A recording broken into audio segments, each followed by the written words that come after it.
따르릉. 평화로운 오후에 전화벨이 울립니다. 액정을 보니 010으로 시작하는 모르는 번호입니다. 택배기사님인가? 아니면 오랜만에 연락 온 친구인가? 아무 의심 없이 통화 버튼을 누릅니다. 여보세요? 그런데 수화기 너머로 들려오는 목소리는 전혀 예상치 못한 낯선 남자의 목소리입니다. 선생님, 본인 맞으시죠? 여기 땡땡경찰서 지능범죄수사팀 김영사입니다. 순간 심장이 덜컥 내려앉습니다. 머릿속이 하얘지면서 손이 바들바들 떨리기 시작합니다. 내가 뭘 잘못했지? 운전하다가 신호 위반을 했나? 아니면 며칠 전에 친구랑 술 마시다가 무슨 실수를 했나? 5만 가지 생각이 스쳐 지나갑니다. 당황한 여러분은 더듬거리는 목소리로 되묻습니다. 네, 제가 무슨 일이라도 있나요? 그러자 형사는 아주 친절하고 담담한 목소리로 말합니다. 선생님, 별거 아니고요. 고소장이 하나 접수돼서 사실 확인 좀 하려고 연락드렸습니다. 간단하게 조사만 받으시면 되니까 내일 오전 10시까지 경찰서로 좀 나오시죠? 자, 여러분, 지금부터가 진짜 중요합니다. 이 상황에서 대한민국 시니어 10명 중 9명은 이렇게 대답합니다. 네, 알겠습니다. 내일 10시에 가겠습니다. 나는 떳떳하니까, 지은 죄가 없으니까, 가서 형사님한테 잘 설명하면 오해가 풀리겠지? 이런 순진한 마음으로 순순히 출석을 약속합니다. 하지만 여러분, 축하드립니다. 여러분은 방금 그 대답 한마디로 스스로 지옥문을 열고 제 발로 걸어 들어가신 겁니다. 네, 알겠습니다. 갈게요. 이 짧은 대답 하나가 여러분의 인생을 송두리째 무너뜨리는 사형 선고였다는 걸 꿈에도 모르셨을 겁니다. 여러분은 내일 아침 경찰서 현관을 들어서는 순간 깨닫게 될 겁니다. TV 드라마에서 보던 정의로운 경찰, 내 억울함을 들어주는 따뜻한 민중의 지팡이, 그런 건 현실에 없다는 걸 말입니다. 거기에는 오직 여러분을 범죄자로 만들어서 실적을 채우려는 굶주린 사냥꾼들만 득실거리고 있을 뿐입니다. 제가 오늘 영상을 준비하면서 관련 뉴스 기사와 영상 댓글들을 쭉 읽어봤습니다. 정말 가관이더군요. 피눈물을 흘리는 피해자들의 증언이 넘쳐납니다. 어떤 분은 이렇게 쓰셨습니다. 별거 아니라고 해서 혼자 갔더니 들어가자마자 형사가 책상을 치면서 윽박지르더라. 안 한 짓을 했다고 할 때까지 집에 안 보내주더라. 또 어떤 분은 이렇게 말합니다. 조사받을 때 녹화해달라고 했는데 기계가 고장났다면서 거부하더라. 나중에 기록을 떼어보니 내가 녹화를 거부했다고 적혀있더라. 여러분, 이게 남의 일 같으십니까? 아니요. 이게 바로 2026년 대한민국 수사 현장의 민낯입니다. 경찰관들이 다 나쁘다는 게 아닙니다. 하지만 개중에는 승진에 눈이 멀어서 실적에 목숨 거는 수사관들이 분명히 존재합니다. 그들에게 여러분은 어떤 존재일까요? 존중해야 할 시민일까요? 아닙니다. 그저 이번 달에 처리해야 할 사건 번호 하나, 빨리 자백받아서 검찰로 넘겨버려야 할 건수 하나일 뿐입니다. 그런데 여러분은 그런 맹수들이 입을 벌리고 기다리는 호랑이 굴에 아무런 무기도 없이 맨몸으로 들어가겠다고 약속한 겁니다. 고소장에 뭐라고 적혀 있는지도 모르고 내가 무슨 혐의를 받고 있는지도 모르는 상태에서 그저 형사가 오라고 하니까 달려가는 겁니다. 이건 전쟁터에 총도 안 들고 나가는 것보다 더 멍청한 짓입니다. 형사가 오늘 저녁에 시간 되냐고 물어보는 건 여러분이 보고 싶어서 데이트 신청하는 게 아닙니다. 여러분이 방어할 준비를 할 시간을 주지 않으려는 고도의 심리전입니다. 변호사 알아볼 시간도 주지 않고 주변에 물어볼 시간도 주지 않고 당황한 상태 그대로 불러내서 얼떨결에 자백을 받아내려는 수작입니다. 그런데 그 수작에 덜컥 걸려들어서 네 지금 갈게요 라고 하셨습니까? 정말 큰일 날 소리입니다. 경찰서 조사실이라는 곳은 공기부터가 다릅니다. 창문 하나 없는 좁은 방, 차가운 철제 책상, 그리고 여러분을 뚫어져라 쳐다보는 형사의 날카로운 눈빛. 거기에 앉아있는 것만으로도 멀쩡한 사람 멘탈이 바사삭 부서집니다. 아무리 사회에서 산전수전 다 겪은 사장님들도 그 자리에 앉으면 위축돼서 말실수를 하게 됩니다. 형사는 그 틈을 놓치지 않습니다. 처음에는 겁을 줍니다. 다 알고 왔으니까 거짓말하지 마세요. 증거 다 있어요. 지금이라도 솔직하게 말하면 선처해 줍니다. 이렇게 윽박지르면 여러분은 겁을 먹고 기억에도 없는 말을 하게 됩니다. 그랬던 것 같기도 하네요. 네, 제가 밀친 것 같기도 하네요. 그 순간 조서에는 폭행 혐의 인정이라고 적힙니다. 0.1초의 말실수. 그 말 한마디가 여러분을 전과자로 만드는 겁니다. 한 번 뱉은 말은 주워 담을 수 없습니다.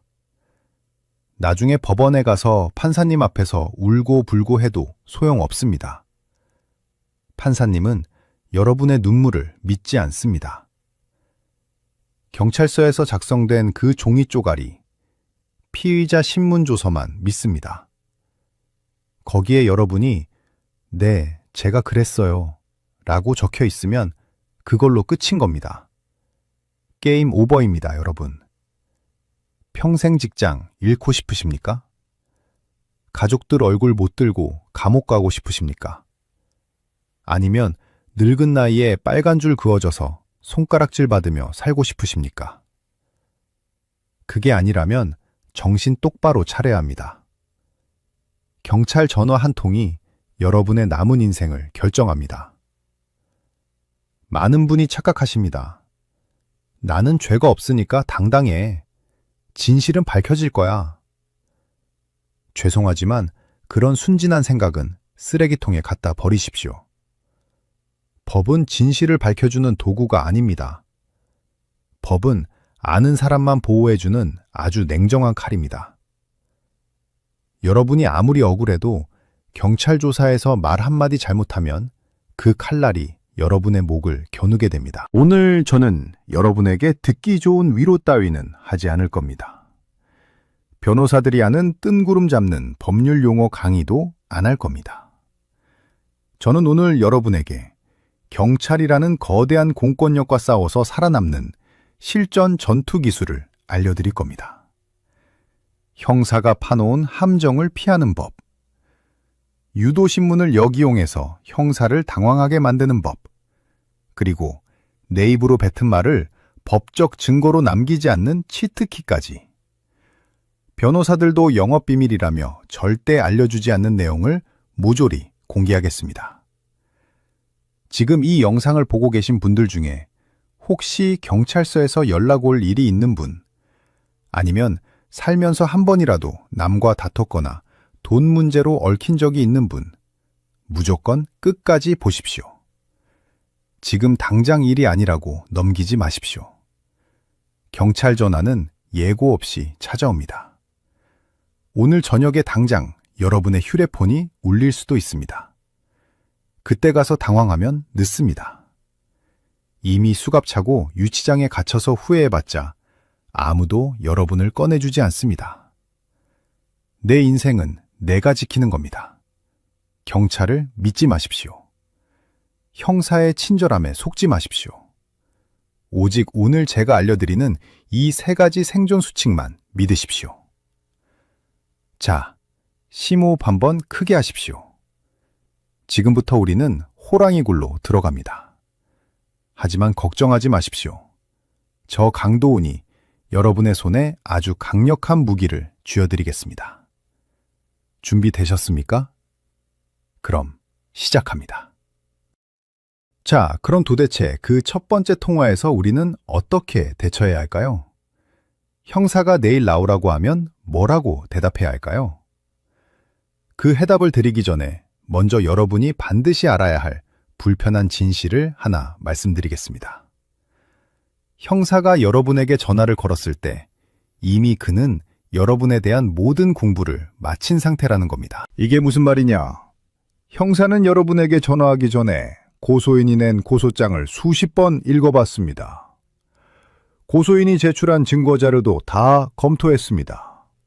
그리고 여러분을 어떤 죄목으로 엮어서 넣을지 법리 검토까지 끝냈습니다. 심지어 여러분의 전과 기록이나 가족관계까지 조회해봤을 수도 있습니다. 한마디로 형사는 만반의 준비를 갖추고 칼을 든 채 여러분을 기다리고 있는 겁니다. 반면에 여러분은 어떻습니까? 아무것도 모릅니다. 누가 나를 고소했는지, 언제, 어디서, 무슨 일 때문에 고소했는지, 상대방이 무슨 증거를 가지고 있는지 까만 득입니다. 이 상태로 경찰서에 간다는 건 눈을 가리고 칼 든 사람과 싸우러 가는 것과 똑같습니다. 백전백패입니다. 가서 이길 수가 없는 게임입니다. 형사들이 제일 좋아하는 피의자가 누군지 아십니까? 전화하면 네, 알겠습니다 하고 바로 달려오는 사람입니다. 왜냐하면 그런 사람은 아무 준비가 안 되어 있거든요. 불러다가 몇 번 으름장을 놓으면 당황해서 횡설수설하고 묻지도 않은 말까지 술술 불어버립니다. 형사 입장에서는 실적 올리기 딱 좋은 먹잇감인 겁니다. 그래서 형사들은 전화를 할 때 아주 교묘한 화법을 씁니다. 절대 위압적으로 말하지 않습니다. 아주 가볍게 말합니다. 사장님, 별거 아니고요. 그냥 뭐 좀 물어볼 게 있어서요. 잠깐 들르셔서 차나 한잔하고 가시죠. 이 말에 속으시면 안 됩니다. 경찰서에 차 마시러 가는 사람은 없습니다. 여러분이 그 문턱을 넘는 순간 그 차는 독약이 됩니다. 형사가 오늘 저녁이나 내일 당장 오라고 하는 이유는 딱 하나입니다. 여러분이 생각할 시간을 주지 않기 위해서입니다. 여러분이 변호사를 선임하거나 주변에 조언을 구할 틈을 주지 않고 얼떨결에 불러내서 자백을 받아내려는 고도의 심리전입니다. 그러니 여러분, 절대 그들의 속도에 말려들지 마십시오. 자, 이제 받아 적으십시오. 경찰에서 전화가 왔을 때 여러분이 해야 할 대답은 딱 정해져 있습니다. 형사가 내일 시간 되세요 라고 물으면 무조건 이렇게 대답하십시오. 형사님, 제가 지금은 업무 때문에 너무 바빠서 당장은 어렵습니다. 2주 뒤로 출석 일정을 잡아주십시오. 네, 맞습니다. 2주일입니다. 하루 이틀 미루는 걸로는 안 됩니다. 최소한 2주 이상의 시간을 벌어야 합니다. 많은 분이 걱정하십니다. 그렇게 미루면 형사가 화내지 않을까요? 도망간다고 생각해서 체포하러 오지 않을까요? 절대 아닙니다. 안 옵니다. 못 옵니다. 우리나라 법에는 피의자의 방어권이라는 게 있습니다. 여러분이 정당한 사유로 일정을 조율하는 건 여러분의 권리입니다. 직장 일이 바쁘다거나 지방 출장이 있다거나 아니면 변호사를 선임할 시간이 필요하다는 핑계를 대십시오. 형사가 아무리 급해도 조사 일정을 강제로 잡을 수는 없습니다. 체포영장은 여러분이 연락을 끊고 잠적하거나 도망갈 우려가 있을 때나 나오는 거지 전화를 잘 받고 일정 조율을 하는 사람한테는 나오지 않습니다. 그렇다면 왜 하필 2주일일까요? 그냥 놀려고 시간을 버는 게 아닙니다. 이 시간 동안 여러분은 형사가 감추고 있는 패를 훔쳐봐야 합니다. 그게 바로 오늘 주제의 핵심, 정보 공개 청구입니다. 이 단어 6글자, 정보 공개 청구. 이걸 기억하는 사람과 모르는 사람의 운명은 하늘과 땅 차이입니다. 정보 공개 청구가 뭐냐? 쉽게 말해서 고소인이 쓴 고소장을 나에게 보여달라고 경찰에 요구하는 겁니다. 시험을 보러 가는데 시험 범위도 모르고 가면 100점 만점에 빵점 맞습니다. 고소장은 바로 시험지입니다. 상대방이 나를 뭐라고 욕했는지, 육하 원칙에 따라 언제, 어디서 무엇을 했다고 주장하는지 그 내용이 적혀있는 종이입니다. 이걸 안 보고 경찰 조사를 받으러 가는 건 자살 행위입니다. 예를 들어 봅시다. 여러분이 고소장을 안 보고 갔습니다. 형사가 묻습니다. 당신 작년 5월 5일에 김 씨 때렸죠? 여러분은 기억이 안 납니다. 1년 전 일이니까요. 그래서 얼버무립니다. 그때 말다툼은 좀 했던 것 같은데요? 그러면 형사는 조서에 이렇게 적습니다. 피의자가 범행을 일부 시인함. 끝입니다. 여러분은 폭행범이 되는 겁니다.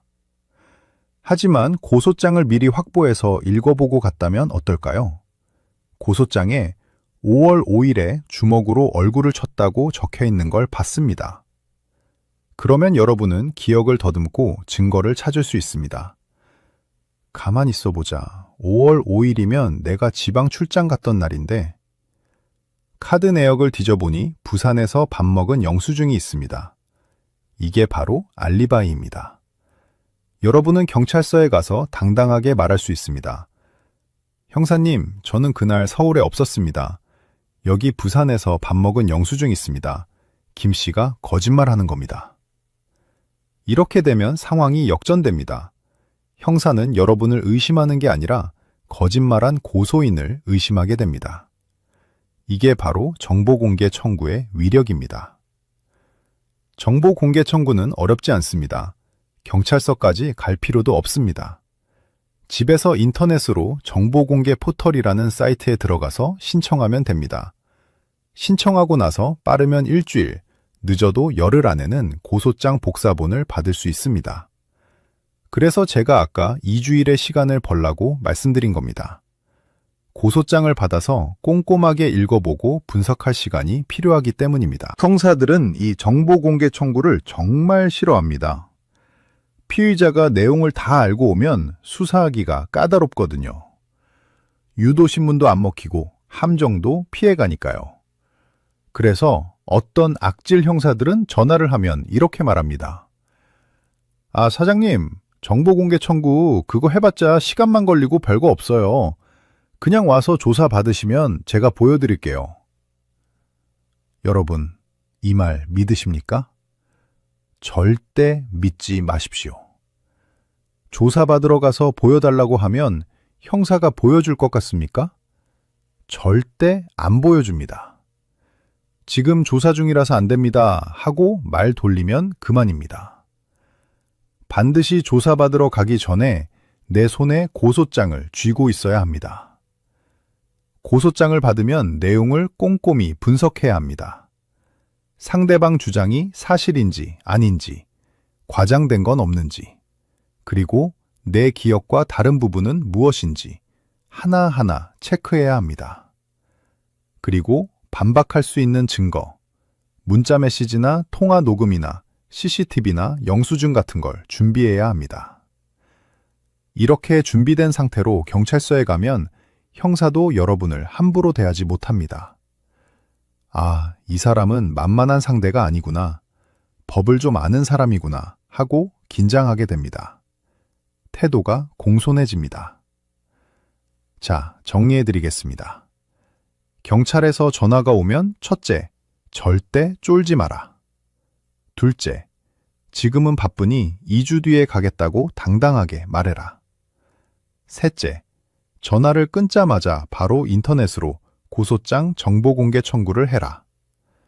넷째, 고소장이 도착할 때까지는 절대 형사를 만나지 마라. 이 4가지만 지켜도 여러분은 이미 90%는 이기고 들어가는 겁니다. 그런데 말입니다.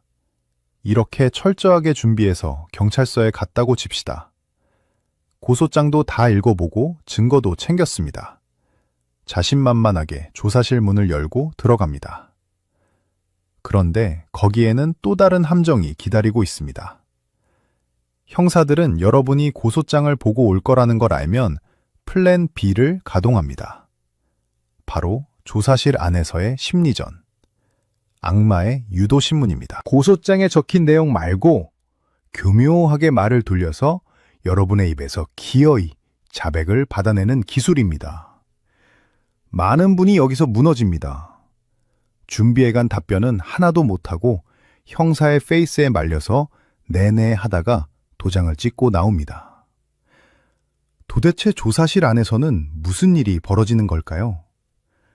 커피 한 잔의 여유 속에 숨겨진 날카로운 독침.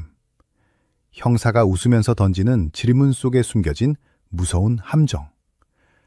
다음 내용에서는 그 소름 돋는 조사실의 실체를 낱낱이 파헤쳐 드리겠습니다. 정신 똑바로 차리고 따라오셔야 합니다. 이제부터 진짜 전쟁입니다. 자, 이제 결전의 날입니다. 여러분은 고소장도 읽어보고 나름대로 답변도 준비해서 경찰서에 도착했습니다. 심호흡을 크게 한번 하고 조사실 문을 열고 들어갑니다. TV에서 보던 것처럼 쇠창살이 있고 어두컴컴하지는 않지만 그곳의 공기는 바깥 세상과 완전히 다릅니다. 창문 하나 없는 밀폐된 공간, 차가운 철제 책상, 그리고 천장 구석에서 나를 내려다보는 CCTV 카메라. 그 모든 것이 여러분의 심리를 압박하기 위해 설계된 공간입니다. 자리에 앉으면 담당 형사가 들어옵니다. 그런데 여러분, 여기서 첫 번째 반전이 일어납니다. 형사가 아주 무섭게 생겼을 줄 알았는데 의외로 사람 좋은 웃음을 지으며 들어옵니다. 그러고는 종이컵에 믹스커피를 한 잔 타서 여러분 앞에 놓아줍니다. 사장님 오시느라 고생하셨죠? 이거 한 잔 드시고 천천히 하시죠. 저도 이 사건 기록 봤는데 사장님 참 억울하시겠더라고요. 상대방 그 사람이 질이 좀 안 좋아 보이던데 맞죠? 이렇게 여러분의 마음을 살살 녹입니다. 여러분은 긴장이 탁 풀립니다. 아, 이 형사는 내 편이구나. 내 억울함을 알아주는구나. 다행이다. 좋은 사람 만나서. 이런 생각이 드는 순간 여러분은 이미 형사의 덫에 걸려든 겁니다. 여러분, 제발 정신 차리십시오. 형사가 타주는 그 믹스커피, 그거 독이 든 성배입니다. 형사가 여러분에게 친절한 이유는 딱 하나입니다. 여러분의 경계심을 무너뜨려서 술술 불게 만들기 위함입니다. 무장 해제된 상태에서 형사님 사실은요 하면서 안 해도 될 말까지 하게 만드는 게 그들의 최고 기술입니다. 형사는 절대 여러분의 편이 아닙니다. 그는 여러분을 어떻게든 유죄로 엮어서 검찰로 넘겨야 실적이 올라가는 사람입니다. 형사의 위로에 속아서 맞아요, 그놈이 나쁜 놈이죠 하면서 신세한탄을 늘어놓지 마십시오. 그 모든 대화가 조사실에서는 수사의 단서가 되고 여러분의 발목을 잡는 증거가 됩니다. 조사실 안에서는 커피도 마시지 말고 물도 마시지 마십시오. 오직 냉철한 이성만 붙잡고 있어야 합니다. 이제 본격적인 조사가 시작됩니다. 형사의 말투는 부드럽지만 질문의 내용은 날카롭습니다. 이게 바로 악마의 유도신문입니다. 유도신문이란 답을 정해놓고 여러분을 그쪽으로 몰아가는 질문입니다. 아주 교묘해서 웬만해선 눈치채기 힘듭니다. 제가 대표적인 함정 질문 2가지를 알려드릴 테니 잘 들어보십시오. 첫 번째 함정, 가벼운 인정 유도하기입니다. 폭행 사건을 예로 들어보겠습니다. 형사가 이렇게 묻습니다. 사장님, 때리지는 않았죠? 그냥 욱해서 살짝 밀치기만 하신 거죠? 그죠? 이 질문이 얼마나 무서운지 아십니까? 형사는 지금 때렸냐고 묻는 게 아닙니다. 때린 건 심한 거니까 그거 말고 살짝 밀친 걸로 합의 보자고 꼬시는 겁니다. 사람 심리가 묘해서 때렸다고 하면 아니라고 펄쩍 뛰겠지만 밀쳤다고 하면 뭐 그 정도는 했지 하고 쉽게 인정하게 됩니다. 그래서 여러분은 대답합니다. 네, 때리진 않았고요. 하도 화가 나서 어깨만 살짝 밀었습니다. 자, 이 대답을 하는 순간 어떻게 되는지 아십니까? 형사는 속으로 쾌재를 부릅니다. 왜냐하면 법적으로는 주먹으로 때리는 것도 폭행이고 손가락으로 살짝 미는 것도 똑같은 폭행죄이기 때문입니다. 여러분이 네, 밀치긴 했어요 라고 대답하는 순간 조서에는 피의자가 폭행 사실을 자백함이라고 기록됩니다. 여러분은 때린 적 없다고 생각하겠지만 법적으로는 폭행범이 된 겁니다. 형사는 이걸 노린 겁니다. 강력한 혐의를 부정하게 해주고 약한 혐의를 인정하게 만들어서 결국 유죄를 받아내는 기술. 이게 바로 형사들의 필살기입니다. 이럴 때는 어떻게 대답해야 할까요? 넘어가면 안 됩니다. 단호하게 말해야 합니다. 아니요, 때린 적도 없고 밀친 적도 없습니다. 저는 그 사람 몸에 손끝 하나 댄 적이 없습니다. 이렇게 완벽하게 부인해야 합니다. 조금이라도 여지를 주면 형사는 그 틈을 파고들어 여러분을 물어뜯습니다. 두 번째 함정, 가정법 질문입니다. 이건 사기죄 조사에서 많이 쓰는 수법입니다. 형사가 묻습니다. 사장님, 돈 빌릴 때는 갚을 생각이 있었는데 나중에 사업이 어려워져서 못 갚게 된 거죠? 그렇죠. 이 질문도 아주 달콤하게 들립니다. 마치 형사가 내 사정을 이해해 주는 것 같습니다. 그래서 여러분은 대답합니다. 네, 맞아요. 처음에는 갚으려고 했는데 가게가 망해서 못 갚았어요. 자, 이 대답. 이게 바로 감옥 가는 지름길입니다. 여러분은 억울함을 호소했다고 생각하겠지만 법적으로는 아닙니다. 형사는 지금 여러분의 변제 능력을 테스트한 겁니다.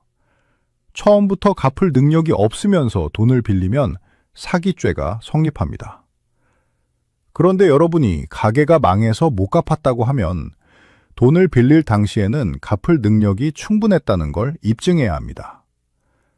그런데 형사의 질문에 말려들어서 횡설수설하다 보면 결국 돈 갚을 능력도 없으면서 빌렸다는 식으로 말이 꼬이게 됩니다. 이럴 때는 정신을 바짝 차려야 합니다. 형사님 질문이 틀렸습니다. 저는 돈을 빌릴 당시에 통장에 잔고가 충분히 있었고 매달 매출도 이만큼 나왔습니다. 갚을 능력도 있었고 의사도 있었습니다. 다만 불가피한 사정으로 늦어지고 있는 것뿐입니다. 이렇게 법리적으로 따박따박 반박해야 합니다. 형사의 위로에 기대지 말고 팩트로 싸워야 합니다. 조사가 중반쯤 넘어가면 형사도 이제 본색을 드러냅니다. 부드럽게 해도 여러분이 안 넘어가고 뻣뻣하게 나오면 이제 전략을 바꿉니다. 착한 경찰에서 나쁜 경찰로 돌변하는 겁니다. 갑자기 책상을 쾅 내려칩니다. 볼펜을 집어 던지기도 합니다. 그리고 소리를 지릅니다. 아, 당신 진짜 이럴 거야? 증거 다 있다니까. 좋게 말할 때 인정하라고. 당신 이러면 구속될 수도 있어. 여기서 많은 시니어분이 무너집니다. 평생 경찰서 한 번 안 와보신 분들이 책상 치는 소리에 심장이 떨어집니다. 겁이 나서 안 한 짓도 했다고 합니다. 빨리 이 무서운 곳을 벗어나고 싶다는 생각밖에 안 듭니다. 하지만 여러분, 절대 쫄지 마십시오. 형사가 화를 낸다는 건 무슨 뜻인지 아십니까? 여러분의 혐의를 입증할 확실한 증거가 없다는 뜻입니다. 생각해 보십시오. 증거가 확실하면 형사가 화를 낼 필요가 없습니다. 그냥 증거 내밀고 조용히 조서 쓰고 검찰로 넘기면 끝입니다. 그런데 증거가 부족하니까 여러분 입에서 자백을 받아내려고 연기를 하는 겁니다. 소리 지르고 겁을 줘서 스스로 무너지게 만드는 겁니다. 개는 무서우면 짖는다고 했습니다. 형사가 소리를 지르면 속으로 이렇게 생각하십시오. 아, 저 양반 지금 패가 말렸구나. 증거가 없어서 초조하구나. 내가 이기고 있구나. 이렇게 마인드 컨트롤을 하십시오. 형사의 고함 소리는 여러분이 잘하고 있다는 신호입니다. 그리고 조사받다가 정말 기억이 안 나거나 불리할 것 같은 질문이 나오면 억지로 대답하지 마십시오. 모르면 모른다고 하십시오. 기억이 안 납니다. 오래전 일이라 정확하지 않습니다. 이렇게 말하는 건 죄가 아닙니다. 오히려 어설프게 아는 척했다가 나중에 말이 바뀌면 그게 더 큰 죄가 됩니다. 진술번복은 판사님이 제일 싫어하는 겁니다. 차라리 모른다고 하고 입을 다무십시오. 묵비권은 헌법이 보장하는 여러분의 권리입니다. 형사가 왜 대답 안 하냐고 닥달해도 쫄지 마십시오. 생각이 안 나는데 어쩌란 말이냐 하고 버티십시오. 자, 이제 조사가 거의 끝나갑니다. 형사도 지치고 여러분도 지쳤습니다. 이때가 제일 위험한 순간입니다. 긴장이 풀리고 빨리 집에 가고 싶어서 마지막 실수를 저지르기 딱 좋은 타이밍입니다. 조사가 끝나면 형사가 프린터에서 종이 뭉치를 뽑아서 여러분에게 건네줍니다. 자, 오늘 조사받은 내용입니다. 읽어보시고 맞으면 지장 찍으세요. 여러분이 몇 시간 동안 떠들었던 내용이 담긴 피의자 신문 조서입니다. 많은 분이 이 종이를 대충 봅니다. 글씨도 작고 내용도 많고 눈도 침침하니까요. 그리고 형사가 옆에서 빨리 찍고 가라고 눈치를 줍니다. 그래서 에이 설마 내가 한 말 그대로 적었겠지 하고 대충 보고 도장을 쾅 찍어버립니다. 여러분, 그 도장을 찍는 순간 여러분의 운명은 결정됩니다. 그 종이는 단순한 기록이 아닙니다. 여러분을 감옥으로 보내는 입장권입니다. 형사는 여러분이 한 말을 그대로 적지 않습니다. 절대 아닙니다. 형사는 소설가입니다. 여러분이 한 말 중에서 여러분에게 불리한 내용만 쏙쏙 뽑아서 편집하고 왜곡해서 적습니다. 아 다르고 다른 게 한국말입니다. 여러분이 때린 적 없다고 말했어도 조서에는 때린 기억이 안 난다고 적혀 있을 수 있습니다. 이 차이는 엄청납니다. 때린 적 없다는 건 부인하는 거지만 기억이 안 난다는 건 술 마셔서 필름이 끊겼다는 뜻으로 해석될 수도 있습니다. 그렇다면 이 마지막 관문, 피의자 신문 조서를 어떻게 확인하고 어떻게 수정해야 할까요? 여기서 형사와 마지막 기싸움을 이겨내야 비로소 살아서 경찰서 문을 나갈 수 있습니다. 형사가 짜증을 내도 책상을 엎어도 끝까지 물고 늘어져야 하는 조서 확인의 기술. 다음 내용에서 아주 상세하게 알려드리겠습니다. 이게 오늘 영상의 하이라이트입니다. 절대 놓치지 마십시오. 자, 긴 시간 동안 형사와 기싸움을 하느라 진이 다 빠지셨을 겁니다. 형사의 유도신문도 잘 피했고 나름대로 방어도 잘했다고 생각하실 겁니다. 이제 조사가 다 끝나고 형사가 자리에서 일어납니다. 그리고 프린터에서 따끈따끈한 종이 뭉치를 꺼내서 여러분 앞에 툭 던져놓습니다. 선생님, 오늘 조사받느라 고생하셨습니다. 이게 오늘 선생님이 말씀하신 내용을 정리한 조서입니다. 한번 쭉 읽어보시고 틀린 거 없으면 맨 뒷장에 이름 쓰고 지장 찍으시면 됩니다. 그러고는 형사는 담배를 피우러 나가거나 옆자리 동료와 잡담을 시작합니다. 마치 모든 게 끝난 것처럼 분위기를 잡습니다. 여러분, 지금 이 순간이 오늘 하루 중 가장 위험하고 가장 중요한 순간입니다. 지금 여러분 책상 위에 놓인 그 종이뭉치, 피의자 신문 조서라고 적힌 그 서류, 그게 바로 여러분의 사형 집행영장이 될 수도 있고 생존 증명서가 될 수도 있습니다. 많은 분이 이 마지막 관문에서 무너집니다. 3시간, 4시간 조사받느라 지쳤거든요. 빨리 집에 가고 싶거든요. 그리고 형사가 옆에서 빨리 하고 갑시다 하고 재촉하니까 에이 설마 내가 한 말 그대로 적었겠지 하고 대충 훑어보고 도장을 찍어버립니다. 절대 그러시면 안 됩니다. 그 도장을 찍는 순간 그 문서는 신의 말씀이 됩니다. 나중에 법정에 가서 판사님한테 억울합니다 하고 백날 소리쳐봐야 판사님은 여러분을 쳐다보지도 않습니다. 판사님은 오직 여러분이 도장을 찍은 이 조서만 믿습니다. 피고인이 경찰서에서 이렇게 자백했네, 도장도 찍었네. 그래놓고 왜 법원에 와서 딴소리야. 괘씸하네. 이렇게 판단하고 유죄 판결을 내리는 겁니다. 자, 그렇다면 이 조서를 어떻게 확인해야 할까요? 형사는 속기사가 아닙니다. 여러분이 한 말을 토시 하나 안 틀리고 받아 적는 사람이 아닙니다. 형사는 여러분을 범죄자로 만들고 싶어하는 작가이자 편집자입니다. 여러분이 1시간 동안 억울하다고 떠든 내용은 다 빼버리고 여러분이 실수로 내뱉은 불리한 단어 하나만 대문짝만하게 적어놓는 게 바로 조서입니다. 예를 들어보겠습니다. 여러분이 돈을 갚으려고 노력했다는 걸 설명하기 위해 10분 동안 떠들었습니다. 형사님, 제가 가게 매출장부도 보여줬고요. 이자라도 먼저 주려고 했고요. 진짜 갚으려고 했어요. 이렇게 구구절절 말했습니다.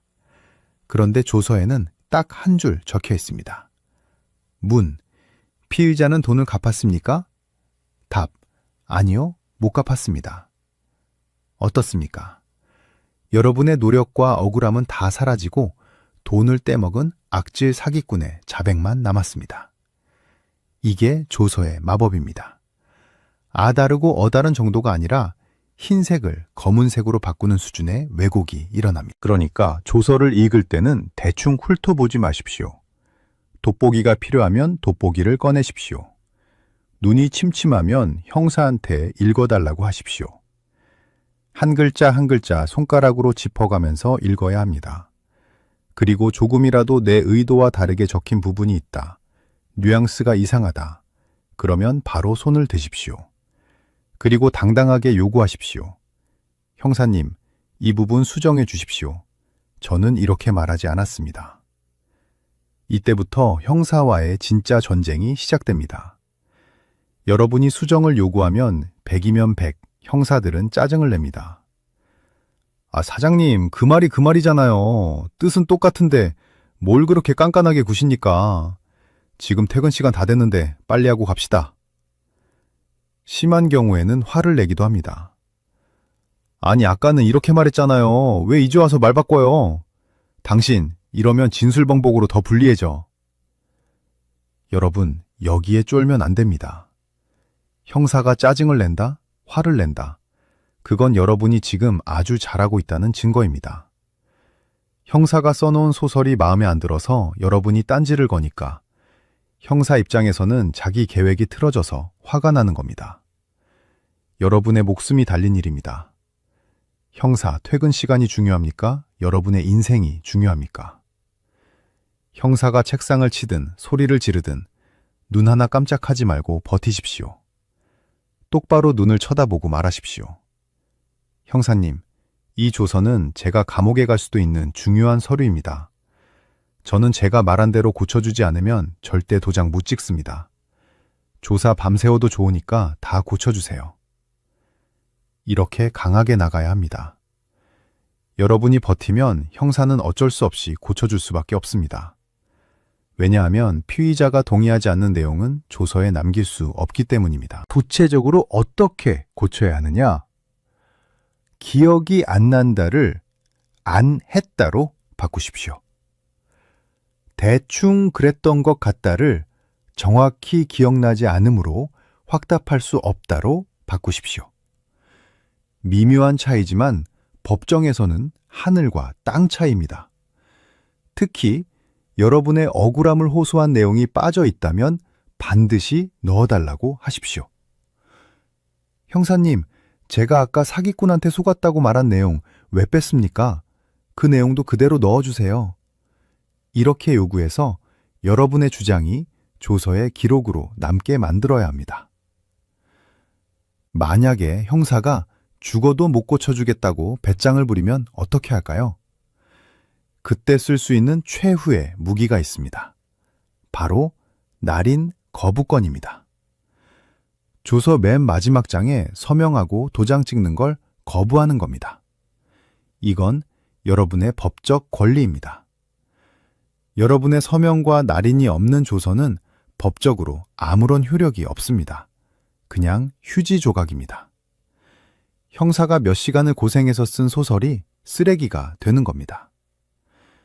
형사님, 내용 수정 안 해주시면 저 이 조서에 사인 안 합니다. 그냥 법원 가서 판사님한테 직접 말하겠습니다. 이렇게 선언하고 자리에서 일어나십시오. 그러면 형사는 미치고 팔짝 뜁니다. 오늘 수사가 헛수고가 되니까요. 결국 알았어요. 고쳐줄게요 하고 꼬리를 내릴 수밖에 없습니다. 여러분, 조서는 형사가 쓰는 게 아닙니다. 여러분의 입으로 쓰는 겁니다. 여러분의 동의 없이는 단 한 줄도 법적 효력을 가질 수 없습니다. 이 강력한 권한을 왜 포기하십니까? 왜 형사 눈치를 보면서 엉터리 문서에 도장을 찍어주십니까? 그건 자살 행위입니다. 조서를 꼼꼼히 읽는데 1시간이 걸리든 2시간이 걸리든 상관없습니다. 형사가 재촉해도 무시하십시오. 천천히 아주 꼼꼼하게 다 읽고 마음에 들 때까지 고치고 나서야 비로소 도장을 꺼내십시오. 그 전에는 절대 주머니에서 손을 빼지 마십시오. 이게 여러분이 경찰서에서 살아남는 마지막이자 가장 확실한 생존 기술입니다. 자, 여기까지 오셨다면 여러분은 경찰 조사를 완벽하게 방어해 내신 겁니다. 출석 요구를 연기해서 고소장을 확보했고, 조사실에서 유도신문을 피해냈고, 마지막 조서 확인까지 꼼꼼하게 마쳤습니다. 이 정도면 변호사 없이 혼자 갔어도 100점 만점에 100점입니다.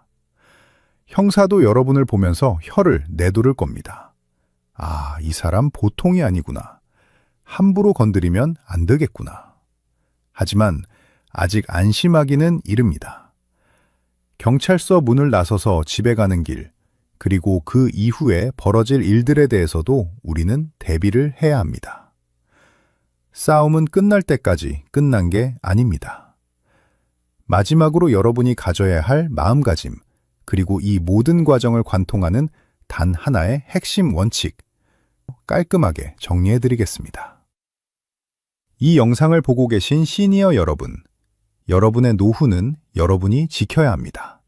마지막까지 집중해 주십시오. 자, 이제 모든 전쟁이 끝났습니다. 무겁던 철문을 열고 경찰서 밖으로 나오면 바깥 공기가 그렇게 상쾌할 수가 없을 겁니다. 다리가 좀 풀리고 손이 떨릴 수도 있습니다. 당연한 겁니다. 인생에서 가장 무섭고 더러운 곳을 제 발로 들어갔다가 살아서 걸어 나왔으니까요. 오늘 여러분은 단순히 조사를 받은 게 아닙니다. 거대한 공권력이라는 파도 앞에서 내 존엄과 내 인생을 지켜낸 위대한 승리자입니다.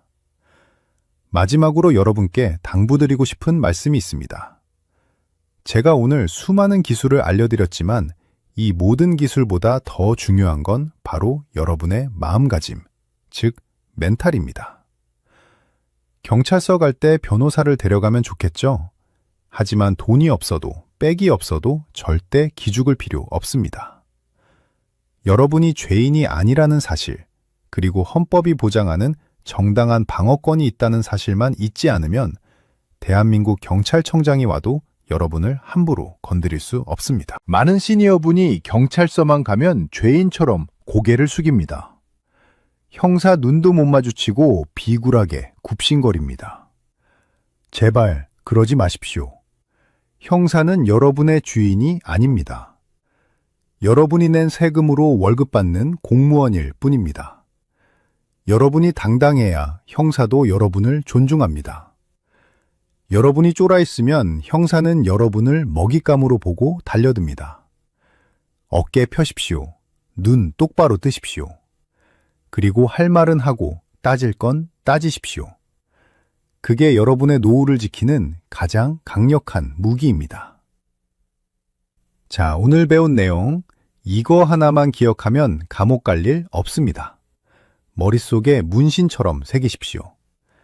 경찰 조사 생존 수칙 3가지입니다. 첫째, 경찰 전화는 무조건 미룬다. 형사가 오늘 오라, 내일 오라 해도 절대 네, 알겠습니다 하지 마십시오. 바쁘다 핑계대고 2주 뒤로 미루십시오. 그리고 그 사이에 반드시 정보 공개 청구를 해서 고소장을 확보하십시오. 적을 알고 나를 알아야 백전백승입니다. 고소장도 안 보고 경찰서 가는 건 눈 가리고 낭떠러지로 뛰어가는 것과 똑같습니다. 둘째, 조사실에서는 혀를 조심해라. 형사가 주는 커피 마시지 마십시오. 형사가 해주는 위로 믿지 마십시오. 유도신문에 넘어가서 애매하게 인정하지 마십시오. 기억 안 나면 모른다고 하십시오. 아니면 아니라고 딱 잘라 말하십시오. 여러분의 입에서 나온 말 한마디가 나중에 법정에서 여러분의 목을 조르는 밧줄이 됩니다. 침묵은 금이고 수다 떨면 독입니다.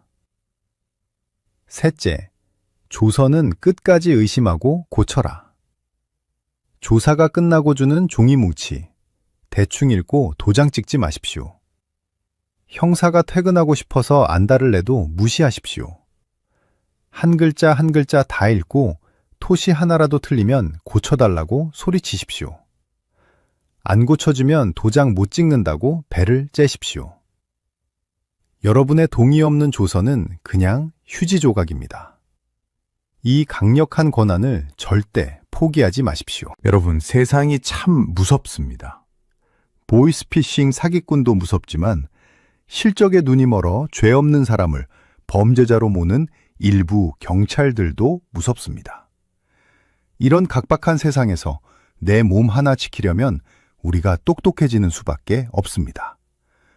법은 권리 위에 잠자는 자를 보호하지 않는다는 말이 있습니다. 여러분이 여러분의 권리를 챙기지 않으면 아무도 대신 챙겨주지 않습니다. 혹시 주변에 아직도 사람을 너무 잘 믿어서 걱정되는 친구분들이 계십니까? 경찰이라고 하면 무조건 겁부터 먹는 우리 부모님이 계십니까? 그분들에게 이 영상을 꼭 공유해 주십시오. 여러분의 공유 한 번이 억울한 옥살이를 막을 수도 있고 한 가정의 파탄을 막을 수도 있습니다. 좋은 정보는 나눌수록 힘이 세집니다.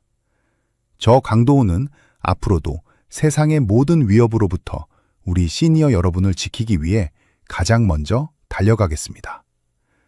사기꾼이든 경찰이든 은행이든 그 누가 여러분을 괴롭혀도 제가 알려드린 방법대로만 하면 반드시 이길 수 있습니다. 두려워하지 마십시오. 시니어 연구소가 여러분의 든든한 방패가 되겠습니다.